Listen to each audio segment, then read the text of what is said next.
урматтуу кыргыз элим, саламатсызбы Сооронбай Шарипович? Саламатсызбы Абылгазиев Мухаммедкалый Дүйшөкеевич, Дастан Артысбекович? Мен бардыңарга кайрылып атам. Мен Марипа Алыкулова, Марипа Мухамбетовна Алыкулова Элеткөйгөй коомдук бирикменин төрайымы болом.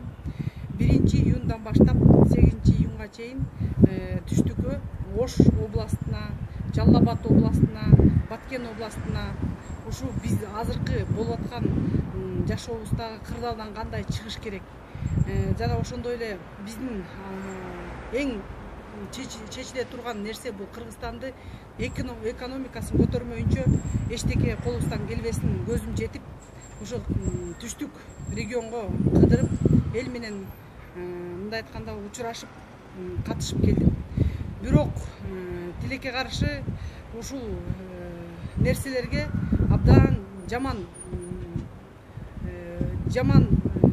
абалда калып келгеним тууралуу айткым келет.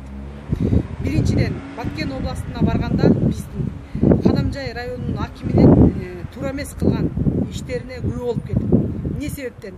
Биздин Элеткөйгөй коомдук бирикменин 2015-тен бери кылып аткан иштери жана биздин региондордогу инсандардын, карапайым элдин кылып аткан иштери боюнча максималдуу түрдө биз ачык айкын чыгарып турганга аракеттенебиз.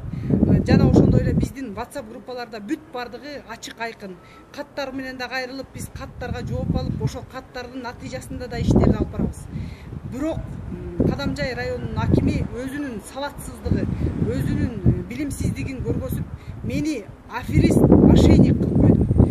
Бул нерсеге бөгөт коюш керек. Эмне себептен? Ал киши мага сиз канчанчы жылы ушул коомду ачтыңыз дегенде, мен 2015-жылы ачканбыз дегенде, сиз ушул коом менен биздин Кадамжай районуна келип, алга айыл өкмөтүнөн эме кылган экенсиз. 1000 гектар жер алган экенсиз. Андан тышкары ушул Кадамжайдын ичинден фонтан жасап берем деп, каражатты алып алып качып кеткен экенсиз деп, сиз мошенник экенсиз. Бул далилденди деп бетиме чаба урду. Бул мен ошол жерден эле далил бериңиз.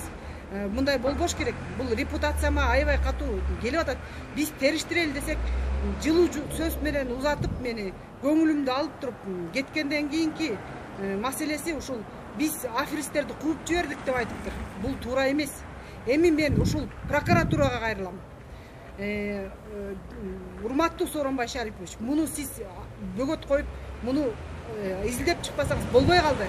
Анткени ошол фонтанды сиздин биз бияка келгенден кийин териштиргенден кийин биз мындай маалымат алдык.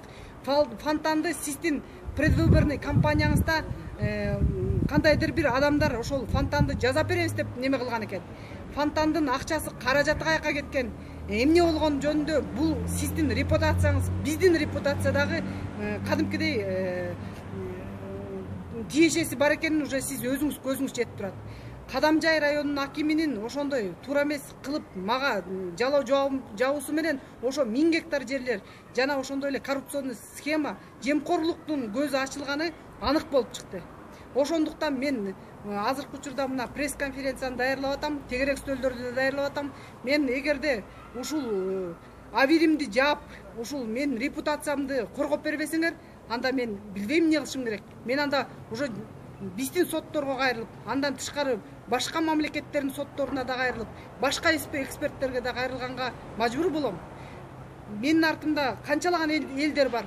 Ошол элдердин репутациясына аферист, мошенник деген сөзгө ушундай бир политикалык саясат кылып, өзү саясий, мындай айтканда политический лицо болуп аткандан кийин ошол сөздү айтканга кудурети жетмек беле, же жетип ошону эмнеге айтты деген суроолор көп туулуп атат. Азыркы учурда андан тышкары менин колумда мындай айтканда бир пачка карапайым элдин ошол мукташтыгы боюнча, ошол коррупционный схемалар боюнча, ошол Баткен областындагы чыгып аткан газ боюнча менде материалдардын бардыгы бар. Азыркы учурда биз иш бардыгын тең натыйжасын чыкканда айтабыз. Бирок мен кайрылып атам. Сооронбай Шарипович, сиз коррупционерлер менен ачык айкын күрөшөм деп айткансыз. ошол күрөшкөндө силер ким гана фактысын таап келсеңер, мен ошол кишини жазасын берем деп айткансыз. Менде колумда фактылар турат. Мен талап кылам. Эгерде кичинекей эле чөлкөмдө ошол Кадамжай районунда ушунча фактылар болуп, ушунча жемкорлук схемасы болуп аткандан кийин Баткен областынан дагы көп нерселер чыгат болуш керек деген ойдомун. Прокуратурага биз беребиз. Прокуратура изилдеп берсин. Прокуратура ошонун немесинде болобу же болбойбу, балким кошо ошол жакта немеси бар. Биз билбейбиз, бирок деген бүт ушуну демилгелеп колуңузга алып бизге жардам бериңиз. Рахмат.